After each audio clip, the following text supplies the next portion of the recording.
Well, we're still on the ferryboat Vallejo, my home, and as it happens to be a rather nice afternoon, we decided to come out onto the patio instead of working in the studio. I've been talking to you about the mystery of the curious sensation of nothingness that lies behind ourselves.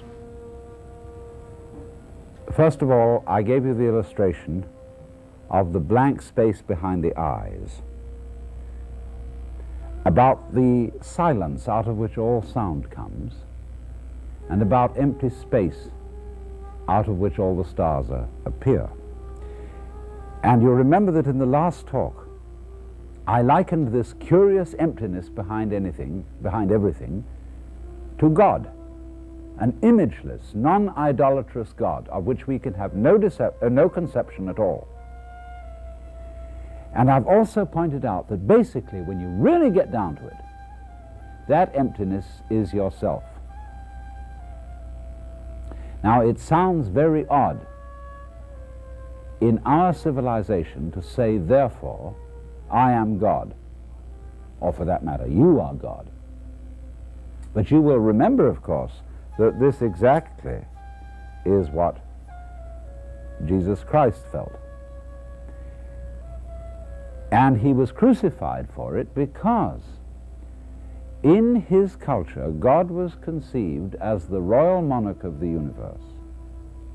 And therefore, anybody who gets up and says, well, I am God, is blasphemous. He's subversive. He's claiming to be, if not the boss himself, at least the boss's son, and that's a put down for everybody else. But Jesus had to say it that way because in his culture they did not have, as the Hindus have, the idea that everybody, not only human beings but animals and plants, all sentient beings whatsoever, are God in disguise. Now let me try to explain this a little more clearly, because I cannot help thinking of myself as identical with, continuous with, one with the whole energy that expresses itself as this universe. If the universe is made of stars, a star is a center from which energy flows. In other words, there's the middle and all the rays come out from it. And so I feel that as the image of the whole thing, that all energy is a center from which rays come out. And therefore, each one of us is an expression of what is basically the whole thing. Now, therefore, whereas in the West, in the Jewish, Christian, and Islamic religions, we have thought of God not only as a monarch, but as the maker of the world. And as a result of that, we look upon the world as an artifact, a sort of machine created by a great engineer. There's a different conception in India, where the world is not seen as an artifact, but as a drama. And therefore, God is not the maker and architect of the universe, but the actor of it. And therefore is playing all the parts at once. And this connects up with the idea of each one of us as persons, because a person is a mask. From the Latin word persona, the mask worn by the actors in Greco-Roman drama. So this is an entirely different conception of the world, and as I think I shall be able to show you, it makes an amazing amount of sense. So we start from the premise that you, and you don't know who you are, you can't see yourself, and as I pointed out, you don't know how you grow your body, how you make your nervous system work, how you manage to emerge in this environment of nature. And so this unknown you, the you that is not you, the you that is not the ego, This is God. That is to say, not the cosmic boss, but the fundamental ground of being, the reality that always was, is, and will be, that lies at the basis of reality. That's you. Now, let's go into a more mythological kind of imagery. Suppose you are God. Suppose you have all time, all eternity, and all power at your disposal. What would you do?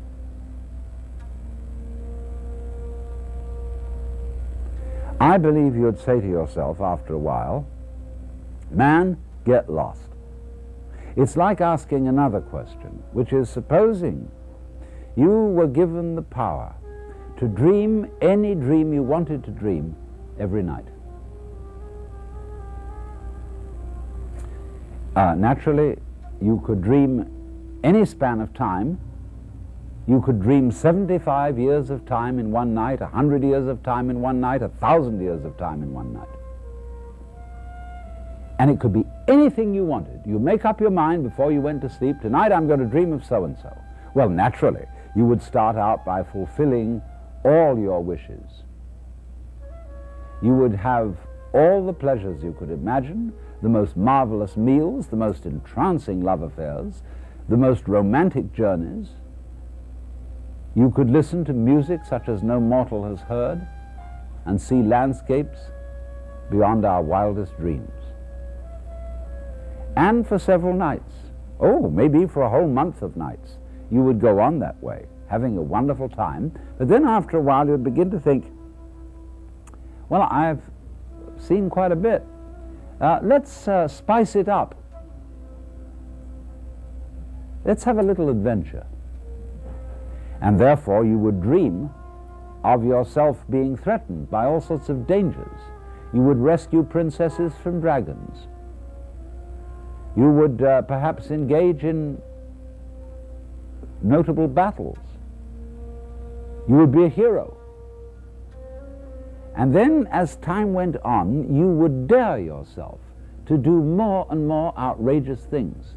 And at some point in the game, you would say, tonight I am going to dream in such a way that I don't know that I'm dreaming.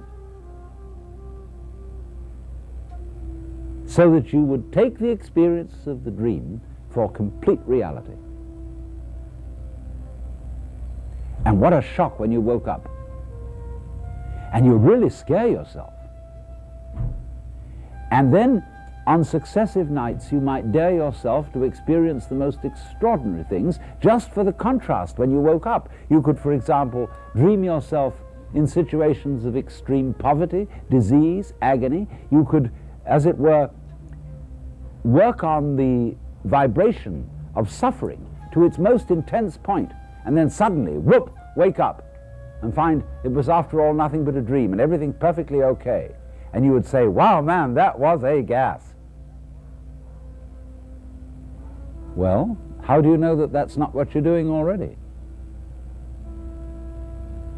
You, sitting there with all your problems, with all your whole complicated life situation, listening to me, it may just be the very dream you decided to get into.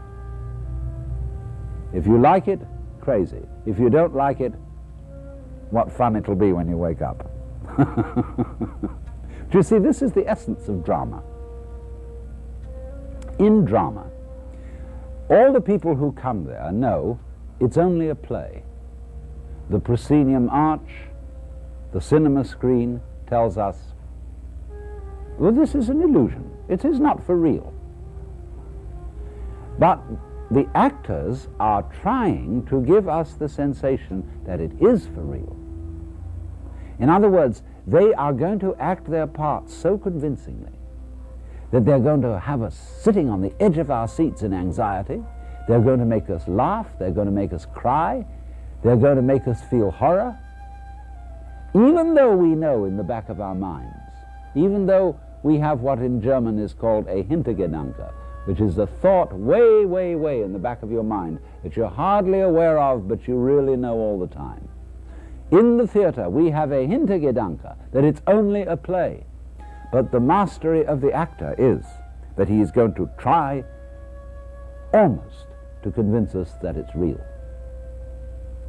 And so, therefore, imagine a situation where you have the best of all possible actors, namely God, and the best of all possible audiences, ready to be taken in and convinced that it's real, namely God, and that you are all many, many masks which the basic consciousness, the basic mind of the universe is assuming. To use a verse from G.K. Chesterton, and now a great thing in the street seems any human nod where move in strange democracy the million masks of God. And of course here it is. This is the mask of Vishnu, the preserver of the universe. And you see, it is a multiple mask to illustrate the fact that the one who looks out of my eyes and out of all your eyes is the same center. So, if I look at another human being and I look straight into their eyes, isn't that curious? We don't like doing that. There's something embarrassing about looking into our eyes too closely. As if, don't look at me that closely because I might give myself away. You might find out who I really am. And what do you suppose that would be? Do you suppose that another person who looks deeply into your eyes will read all the things you're ashamed of, all your faults, all the things you're guilty about? Or is there some deeper secret than that? The eyes are our most sensitive organ. And when you look and look and look into another person's eyes, you're first of all looking at the most beautiful jewels in the universe. And if you look down beyond that, you see, of course, it's the most beautiful jewel in the universe because that's the universe looking at you. We are the eyes of the cosmos. So that in a way, when you look deeply into somebody's eyes, you're looking deep into yourself, and the other person is looking deeply into the same self, which many-eyed, as this mask is many-faced, is looking out everywhere. One energy playing myriads of different parts. Why? Obviously, it's perfectly obvious. Because if you were God, and you knew everything, and were in control of everything, you would be bored to death. As I said, it would be like making love to a plastic woman. Everything would be completely predictable, completely known, completely clear, no mystery, no surprise whatever. Look at it in still another way. The object of our technology is to control the world. To have, as it were, a super electronic push-button universe where we can get anything we want, fulfill any desire simply by pushing a button. You know, you're Aladdin with the lamp. You rub it, the jinn comes and says, "Salam alaikum, I'm your humble servant. What do you wish?" Anything you want. And after a while of that, just as you would, in those dreams I describe, decide one day to forget that you were dreaming, you would say to the genie of the lamp, "I would like a surprise." Or God in the court of heaven might turn to his vizier and say, "O commander of the faithful, we are bored." And the vizier of the court would reply, "O king, live forever, but surely out of the infinitude of your wisdom you can discover some way of not being bored." And the king would reply, "O vizier, give us a surprise. You know, that's the whole basis of the story of the Arabian Nights. Here was a very powerful sultan who was bored, and therefore he challenged Sherazada to tell him a new story every night, so that the telling of tales, getting involved in adventures, would never, never end. And that's, isn't it? Isn't that the reason why we go to the theater, why we go to the movies? Because we want to get out of ourselves. We want a surprise. And a surprise means that you have to other yourself. That is to say, there has to enter into your experience some element that is not under your control. So if our technology were to succeed completely, and everything were to be under our control, we should eventually say, we need a new button. In all these control buttons, we always have to have a button labeled surprise. And just so that it doesn't become too dangerous, we'll put a time limit on it. Surprise for 15 minutes, for an hour, for a day, for a month, a year, a lifetime. And then in the end, when the surprise circuit is finished, we'll be back in control and we'll all know where we are. And we'll heave a sigh of relief. But after a while, we'll press the button labeled surprise once more. So then, there's a curious rhythm to this, if you'll notice what I've been explaining, and this rhythm corresponds to the Hindu idea of the course of time and the way evolution works. And their idea is backwards from ours. First of all, Hindus think of time as circular, as going round. Look at your watch, after all, it goes round. But Westerners tend to think of time in a straight line, one-way street. And we got that idea from the Hebrew religion and from, in particular, St. Augustine.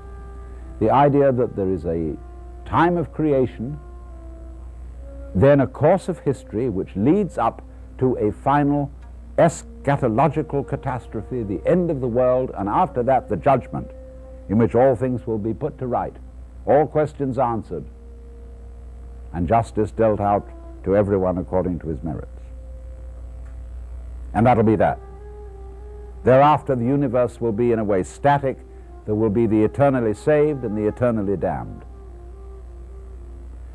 Now, many of us may not believe that today, but that has been a dominating belief throughout the course of Western history, and it has had a tremendously powerful influence on our culture.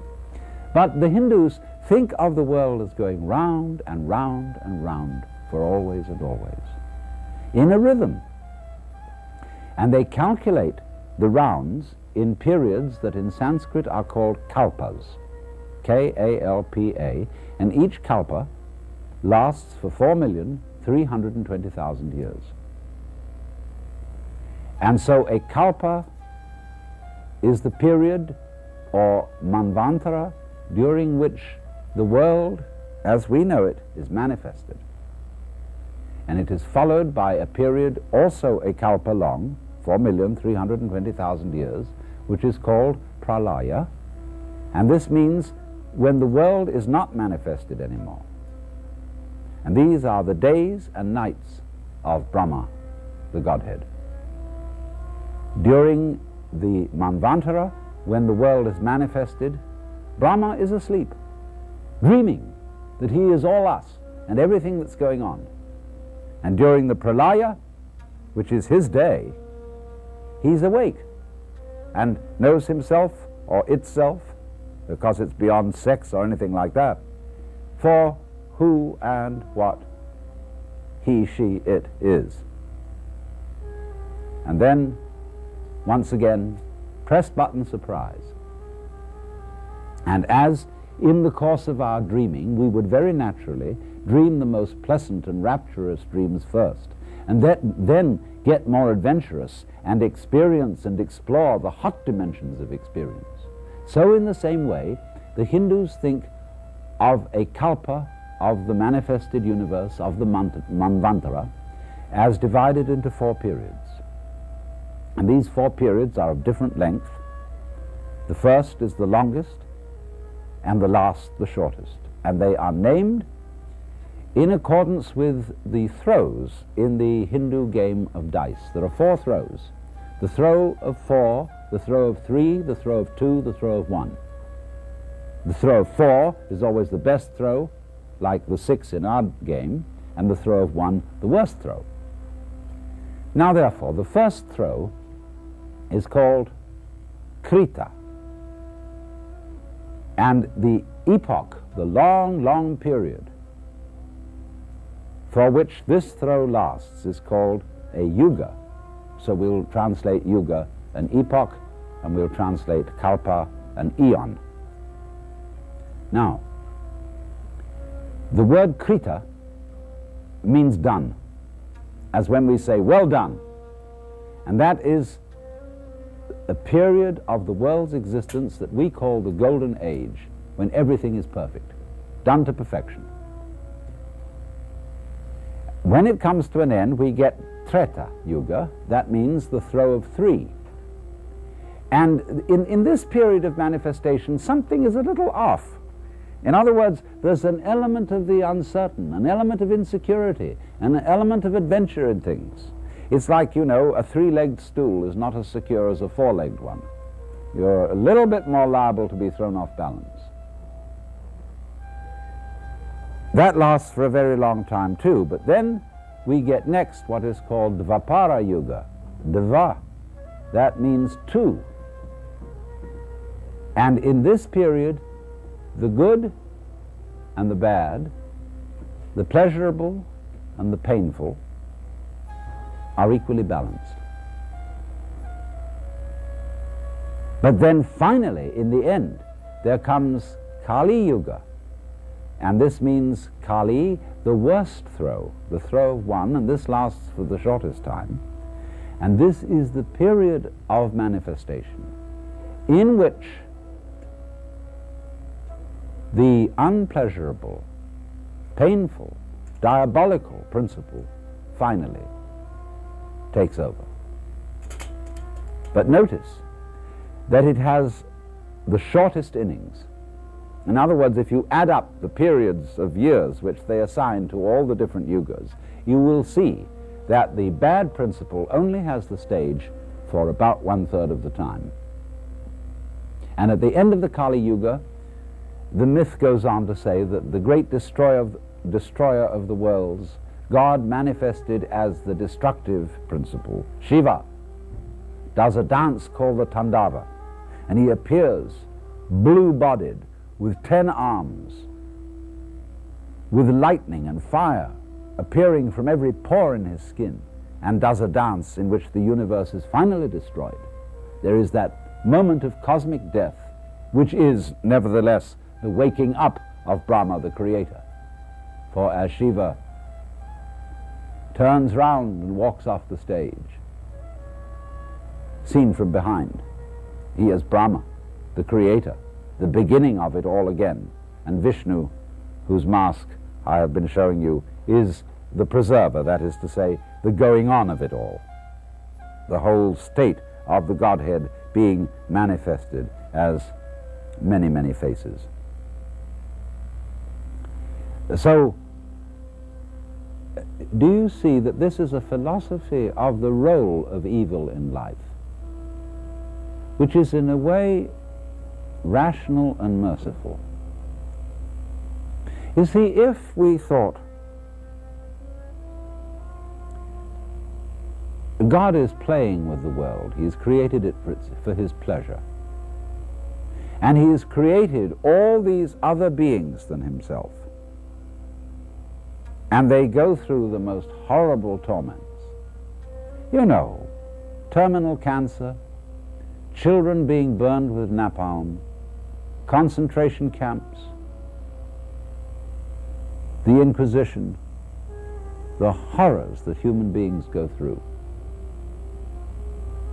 How is that possibly justifiable under any system where we say, well, some God created it, and if a God didn't create it, and there's nobody in charge, and there's no rationality to the whole thing, but it's just a tale told by an idiot full of sound and fury signifying nothing, then you're liable to say the only out is suicide. It's a ridiculous system. But suppose it isn't that. Suppose it's the kind of thing I've described to you. Supposing that it isn't that God has all these victims and is pleasing himself, showing off his justice by either rewarding them or punishing them. Supposing it's quite different from that. Supposing that God is the one playing all the parts, that God is the child being burned to death with napalm. There is no victim except the victor. All the different roles which are being experienced, all the different feelings which are being felt by the one who originally desires, decides, wills to go into that very situation. Curiously enough, there's something parallel to this in Christianity. Very few people know about it. There's a passage in St. Paul's epistle to the Philippians in which he says a very curious thing.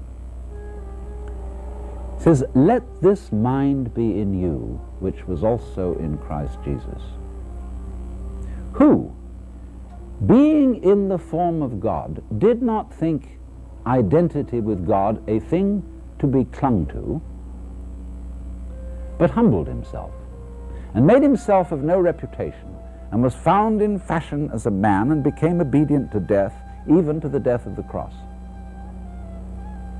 You see, here you have exactly the same process. The idea of God becoming human, suffering all that human beings can suffer, even death. And St. Paul is saying, let this mind be in you. That is to say, let the same kind of consciousness be in you that was in Jesus Christ. Okay, Jesus Christ knew he was God. Wake up and find out eventually who you really are. Well, in our culture, of course, they'll say you're crazy or you're blasphemous, and they'll either put you in jail or in the nut house, which is the same thing. But if you wake up in India and you tell your friends and relations, my goodness, I've just discovered that I'm God, they'll laugh and say, oh, congratulations. At last you found out.